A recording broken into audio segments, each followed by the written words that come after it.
لا سکتے ہیں۔ حضرت سلیمان علیہ السلام نے ایک دفعہ اللہ رب العزت سے فرمایا، یا اللہ تیری ساری مخلوق کی دعوت کرنا چاہتا ہوں۔ آپ کو پتہ ہے نا ان کو کتنا اختیار دیا تھا، میں سارے واقعات قرآن کی تفسیر میں سنا چکی ہوں۔ کتنا اختیار تھا ان کے پاس، ان کے ساتھ، ان کے تخت کے ساتھ ساتھ جنوں کے، پرندوں کے، چرندوں کے، ہزاروں مخلوقات کے ساتھ ساتھ ان کے تخت چلتے تھے ہیں۔ ایسا اختیار دیا تھا، لیکن فرمایا تیری مخلوق کی دعوت کرنا چاہتا ہوں۔ اللہ نے فرمایا ٹھیک ہے، نہیں کر سکتا، یا اللہ کرنا چاہتا ہوں۔ اچھا کس کی پہلے کرو گے؟ سمندری مخلوق کی یا آسمان کی مخلوق کی، یا کس کی کرنا چاہتے ہو؟ یا اللہ پہلے سمندری مخلوق کی کرنا چاہتا ہوں۔ مہینوں لگا کر کھانا تیار کیا گیا، اس کی حفاظت کے لیے 100 طرح کے جتن کیے گئے، کیونکہ کھانا دوسرے دن خراب بھی تو ہو جاتا ہے نا۔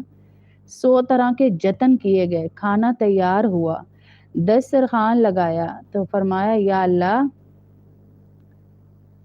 بھیج دیں اپنی سمندر کی مخلوق کو، کھانا تیار ہے۔ اللہ نے فرمایا سلیمان سوچ لو، بھیج دوں؟ جی جی بھیج دیں۔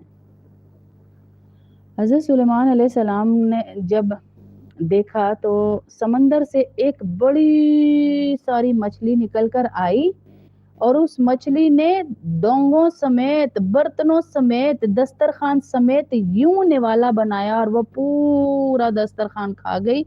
حضرت سلیمان علیہ السلام ہکا بکا اس کو دیکھتے رہ گئے، یہ کیا کیا؟ ابھی تو باقیوں نے، مچھلیوں نے بھی آنا تھا، مگرمچھوں نے آنا تھا، بہت سارے چیزوں نے آنا تھا، تو اس مچھلی نے پتہ ہے کیا کہا؟ اللہ اکبر، ہاں جی، کیا کہا اس مچھلی نے؟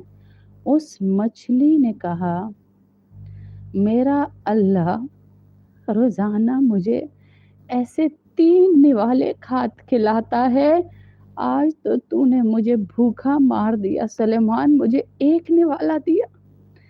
اللہ جب ایسی مخلوق کو پال رہا ہے